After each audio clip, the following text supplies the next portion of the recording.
औज़ुबिल्लाहिमिनश्शैतानिर्रजीम बिस्मिल्लाहिर्रहमानिर्रहीम। अस्सलाम वालेकुम डियर स्टूडेंट, उम्मीद करता हूँ कि आप सब ठीक होंगे। अल्लाह बारिक व तआला आप सबको अपने हिफ्ज़ मान में रखे। आज की वीडियो बहुत ज़्यादा अहम है। आपने जो है वो इस वीडियो को स्किप नहीं करना, लास्ट तक जो है वो आपने इस वीडियो को देखना है। इस वीडियो के अंदर मैं अपने कुछ ज़ाती तजर्बात बताऊँगा जो मैं क्लास के अंदर पढ़ाते हुए देखता हूँ, और मैंने सोचा कि ये तजर्बात जो कुछ असूल हैं वो बच्चों को बता दें ताकि जो है वो ये काम ना करें और कौन से काम करने हैं जिससे जो है वो पढ़ने की तरफ उनका जो है वो ज़्यादा दिल लगे। तो लेट्स स्टार्ट, शुरू करते हैं। सबसे पहला जो एक अच्छे तालिब इल्म के लिए बेटा ज़रूरी है वो है सुबह फजर की नमाज।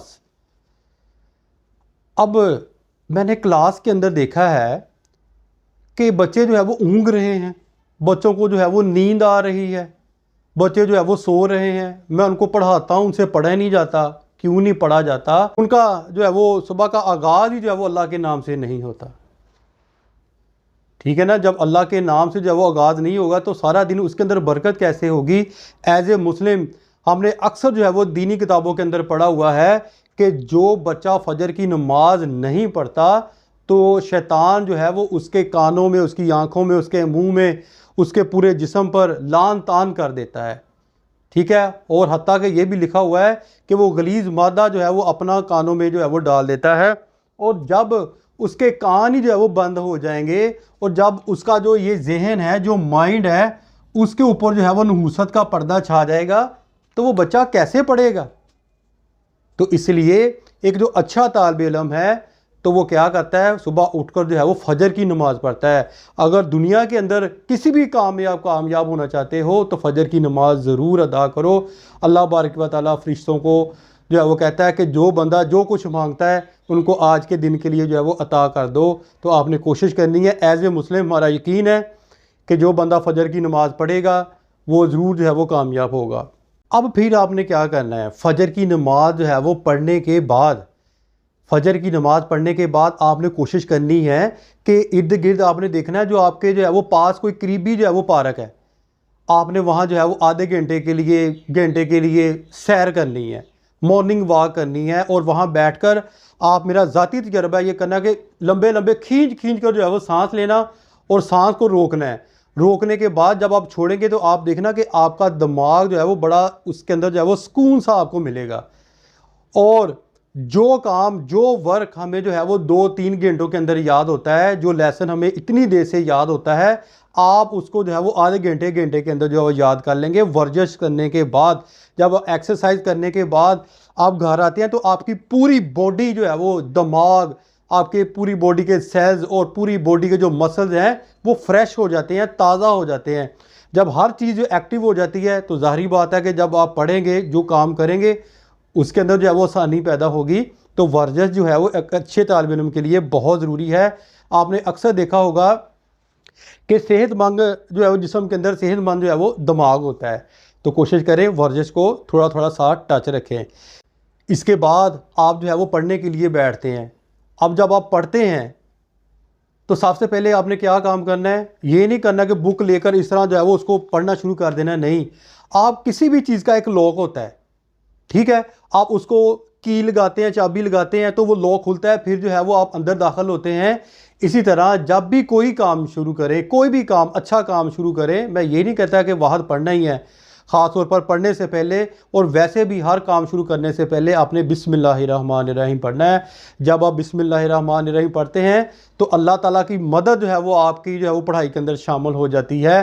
अल्लाह बारिक व तआला फरमाता है, मुझे मेरी जलालियत की कसम कि मैं उस बंदे के काम में बरकत दूंगा जो अपना काम जो है वो बिस्मिल्लाहिर्रहमानिर्रहीम से शुरू करेगा। इसलिए बिस्मिल्लाहिर्रहमानिर्रहीम पढ़कर जो है वो आपने पढ़ना जो है वो शुरू करना है। इससे नेक्स्ट जी अगला असूल ये है कि शौक़, ठीक है, बाद बच्चे जो है वो अपने टीचर से जो है वो डर कर, यानी कि टीचर्स की जो है वो सज़ा से जो है वो बचना चाहते हैं कि वो रट्टा मारते हैं, ऐसे रट्टा मारते हैं, दिल से नहीं पढ़ते।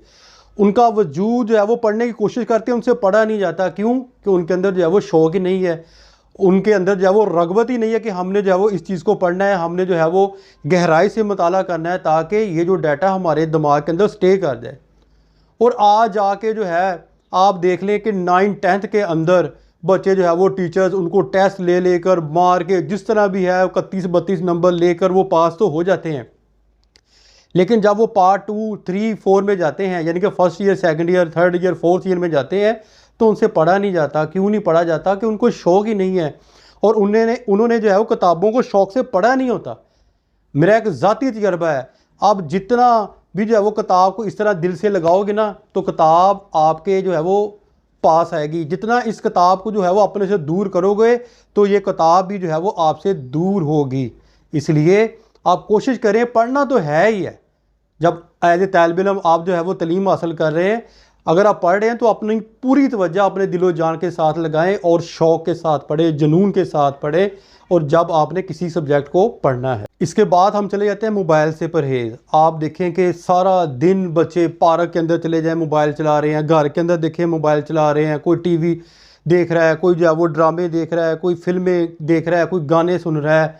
आपको यहाँ मैं एक जो है वो एग्जाम्पल देना चाहता हूँ कि हर एज के लिहाज से ना उसकी मेमोरी होती है, ठीक है। ये मेमोरी खाना है जो आपका ब्रेन है, जो आपका दिमाग है।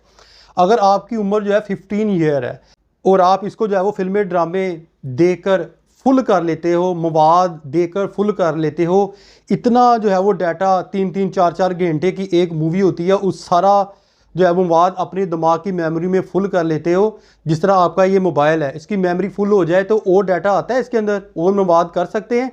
नहीं कर सकते। इसी तरह जब अपने दिमाग की मेमोरी को आप फिल्मों से, गानों से पुर कर लेंगे तो आप किस तरह पढ़ेंगे? ठीक है, आपने कोशिश करनी है कि ना तो आपने फिल्में देखनी है, ना आपने ड्रामे देखनी है। वही पुरानी चीज़ जो है वो आप ड्रामों के अंदर देख लें, केबल के अंदर वही जो है वो सास बहू का झगड़ा और हीरो की जीत होती है, बुराई की हार होती है, आ जाके वही मसला। ठीक है, तो अगर आप अपनी ज़िंदगी में कामयाब होने चाहते हैं तो इस चीज़ से जो है वो दूर चले जाएं एज ए स्टूडेंट। अब मैं आपको बहुत ज़्यादा अहम बात बताने लगा हूँ कि कौन सा मजमून आपने किस वक्त पढ़ना है, कौन सा मजमून आपने किस वक्त पढ़ना है। आपने कोशिश करनी है कि दिन 10 बजे, 10, 11, 12 बजे आपने जो है वो डिफ़िकल्ट सब्जेक्ट पढ़ लें। हमारे यहाँ तो डिफ़िकल्ट सब्जेक्ट ये हैं physics, chemistry, bio, math, computer science, इस तरह की जो बुक्स हैं उनको आप कोशिश करें कि मगरिब से पहले पहले, आजकल तो समर वेकेशन छुट्टियाँ हैं, सारा दिन आप बैठकर जो है पढ़ते रहें, पढ़ते रहें, पढ़ते रहें, इन चीज़ों को पढ़ें, इन सब्जेक्ट्स को पढ़ें। और क्योंकि दिन के अंदर आपके अंदर जो है वो ताकत होती है, आपका जो है वो जिस्म एक्टिव होता है, आपके जिस्म के अंदर एनर्जी होती है, पूरी तवज्जो के साथ जो है वो पढ़ते हैं। और लेकिन आप मगरिब के बाद खाना खाएं, थोड़ी सी जो है वो वॉक करें, वॉक करने के बाद फिर आप 10 बजे तक पढ़ें। अगर आपके एग्ज़ाम जो है अभी 5-6 महीने पढ़े हुए हैं तो फिर आप 10 बजे तक पढ़ें, फिर वो बाद में मैं आपको बताऊंगा कितने वक्त तक आपने पढ़ना है। और उस दौरान आपने पढ़ना क्या है? Easy subject. मैं ये नहीं कहता कि कोई सब्जेक्ट जो है वो बुरा है या कोई सब्जेक्ट जो है वो कमतर है, नहीं, ऐसी बात नहीं है। आसानी की खातिर मैं ये कह रहा हूँ कि आप उस वक्त उर्दू पढ़ लें, इस्लामियत पढ़ लें, मुतालिया पाकिस्तान पढ़ लें, एजुकेशन पढ़ लें, तरीक़े इस्लाम पढ़ लें, ठीक है, लाइब्रेरी की बुक जो है वो पढ़ लें, ये किताबें पढ़ लें। और उन किताबों के ऊपर क्योंकि ज़्यादा एनर्जी नहीं लगेगी, आपकी दिमाग की जो है वो ज़्यादा कंसंट्रेट नहीं होगी, कुछ रूल्स को, कवायद को मद्देनज़र रखना होता है। तो आपने जो है वो, क्योंकि आप उर्दू हमारी मादरी ज़बान है, आप उर्दू में पढ़ के जो है वो याद कर सकते हैं। इसलिए रात को कौन से सब्जेक्ट पढ़ने वो मैंने आपको बता दिया, दिन के वक्त आपने कौन से जो है सब्जेक्ट पढ़ने ये भी मैंने आपको बात बता दी है। नेक्स्ट हम चलते हैं खाने के अंदर जो है इत्तदाल। अब आप देखिए मॉर्निंग के अंदर आप बाद बच्चे जो 2-3 पराठे खाकर, लस्सी के 2 जो है वो बड़े बड़े गिलास पी के अब आप कहें कि मैं सबक याद करना शुरू कर दूं, तो ऐसा नहीं होता। इससे आपका जो है बेटा जो जिस्म है पूरा वो बोझल हो जाएगा, आप पढ़ेंगे आपसे पढ़ा नहीं जाएगा, क्योंकि जो केमिकल रिएक्शन हो रहा है आपकी जो है वो स्टोमक के अंदर, तो जाहिर बात है वो आपको तंग करेगा। जब वो तंग करेगा तो आपसे जो है वो पढ़ा नहीं जाएगा। इसलिए एज ए स्टूडेंट जहाँ आप जो है वो 2-3 जो है वो लूफ यानी कि रोटीज़ को खाते हैं, तो आपने हाफ़ जो है वो कोशिश करनी है कि हाफ़ चपाती को आपने जो है वो लेना है, हाफ़ चपाती को आपने खाना है, जिससे ये होगा कि आपका जिस्म जो है वो एक्टिव रहेगा। और जब जिस्म एक्टिव रहेगा तो आपकी बॉडी पर काहली नहीं आएगी, ठीक है ना।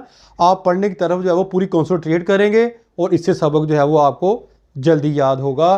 तो जो एज ए तालिब इल्म है वो कोशिश करें कि जब रात को पढ़ना है और रात को बहुत कम खाना है, कोशिश करें कि दूध का 1 गिलास साथ जो है वो ब्लैक ग्रेन ब्लैक चने थोड़े से खा लें, डेली नहीं, दिन छोड़कर जो है वो किस दिन जो है वो हाफ रोटी खा लें। इस तरह ग़िज़ा खाएंगे तो क्या होगा कि आप जो है वो पढ़ाई की तरफ जो है वो पूरी तवज्जो के साथ जो है वो पढ़ेंगे, और ये नहीं होगा कि हम वीक हो जाएंगे, कमज़ोर हो जाएंगे। आप यंग हो, नौजवान हो, इस उम्र के अंदर बहुत ज़्यादा इंसान के अंदर एनर्जी होती है जो एज ए तालिब इल्म के लिए काफ़ी होती है। फिर आपने जो है वो कोशिश करनी है कि बुरे कामों से बचना है, बुरी सोहबत से बचना है, बुरे दोस्तों से बचना है। ऐसे दोस्तों से जो आपको बुरी बातें बताते हों, आपने उनसे बचना है। मेरे उस्ताद कराम अक्सर जो है वो बताते होते हैं कि अच्छी सोहबत से मुराद जो है वो सोने जैसी है, एक सुनियार जैसी है। कि एक सुनियारा देखा होगा कि आपने कि वो जब किसी चीज़ को डिज़ाइन करता है, डिज़ाइन करने के बाद जब सोना जो बैंगल सोने की जो है वो बैंगल चूड़ियाँ बनाता है तो सोना नीचे ही गिरता है। अब वो बैंगल की सोने की कीमत भी वही है, और नीचे जो कैंकरियाँ गिरी हैं उस सोने की कीमत भी जो है वो वही होती है। तो अच्छे लोगों की सोहबत से जब बैठोगे, सोने की सोहबत में बैठोगे, तो आप भी जो है वो सोना बनोगे। और कोशिश करें कि बुरे लोगों की सोहबत में जो ना बैठें, ऐसे बच्चे, ऐसे लोग जो आपको सिगरेट की तरगीब दें, शराब की तरगीब दें, सिनेमा घरों की तरगीब दें, आप उनको छोड़ दो, आप उनको तलाक दे दो कि मैंने जो है वो आपसे नहीं मिलना। अक्सर यूनिवर्सिटी के अंदर बच्चे, कॉलेज के अंदर, ग्राउंड के अंदर बैठकर जो है वो एक ग्रुप के अंदर सिगरेट पी रहा है और दूसरे को भी दे रहे हैं, आपने वो ग्रुप ही छोड़ देना है, ठीक है ना। बुरे लोगों की सोहबत के अंदर नहीं जो है वो बैठना। और इसके बाद मैं आपको बताता हूँ कि एज ए स्टूडेंट आप अपने माइंड को हमेशा जो है वो हल्का रखना है, कोशिश करनी है कि गुस्सा नहीं करना। आप, मेरा जो है वो ज़ाती तजर्बा है, अगर आप मॉर्निंग के अंदर या 9-10 बजे आपको किसी बात पर गुस्सा आ जाता है, वालिदैन आपकी जो है वो नुक्ताचीनी करते हैं, किसी काम से रोकते हैं, आपको गुस्सा आ जाता है, और गुस्से के अंदर आप पढ़ें तो आपसे पढ़ा नहीं जाता, और बाकी जो पढ़ा होता है वो भी भूल जाता है। आप कोशिश करते हैं पढ़ा, वो बार बार वही ख्यालात आते हैं गुस्से के। तो कोशिश करनी है आपने गुस्से से बचना है, ठीक है ना। तो एक अच्छा तालिब इल्म हमेशा जो है बड़े जो है वो नरम दिल रखता है। आप सल्लल्लाहु अलैहि वसल्लम का फरमान है कि जो इल्म है वो उसी बंदे के दिमाग के अंदर दाखिल होगा, उसी बंदे के दिल के अंदर दाखिल होगा जो नरम दिल रखता हो, नरम नेचर रखता हो। लास्ट इसके बाद आपने कोशिश करनी है कि आपने अपने नफ्स पर जो है वो कंट्रोल करना है, क्योंकि एज ए नौजवान आप एक तालिब इल्म हैं। अगर आपके पास टाइम बच जाए, शाम टाइम असर की नमाज के बाद, आपने कोशिश करनी है कि अपनी जो एनर्जी जो, क्योंकि आप एक नौजवान हो तो उसको जो है वो थोड़ा सा सर्व करें। किसके अंदर क्रिकेट खेल लें, आप जो है वो हॉकी खेल लें, फुटबॉल खेल लें। इस तरह की एक्टिविटी जब आप करेंगे तो आपकी जो जिस्म की ज़ायद एनर्जी जो है वो ज़ाया हो जाएगी, और आपका जो नफ्स जो है वो आपके ऊपर जो है वो अबूर हासिल नहीं करेगा। और दूसरी बात ये कि हमेशा ऐसे ख्यालात सोचना, बड़ी बड़ी गाड़ियाँ हों, बड़े बड़े बंगले हों, हमारे नौकर चाकर हों, तो इन चीज़ों से भी जो है वो आपने बचना है। आपने जो अल्लाह बारिक व तआला ने आपको अता कर दिए हैं उसके ऊपर जो है वो आपने राज़ी हो जाना है, ठीक है बेटा। ये तो थे बेटा कुछ जो है वो अहम असूल जिनको आपने मद्देनज़र रखना है। इंशाअल्लाह ताला नेक्स्ट वीडियो के अंदर मैं 5-10 जो है वो असूल आपको और बताऊंगा, ताकि आप जो है इन कवानीन, इन असूलों पर पूरा उतर कर आप भी अपनी ज़िंदगी को कामयाब बना सकें। अपनी दुआ में याद रखिएगा। फ़ी अमानिल्लाह। अस्सलाम वालेकुम।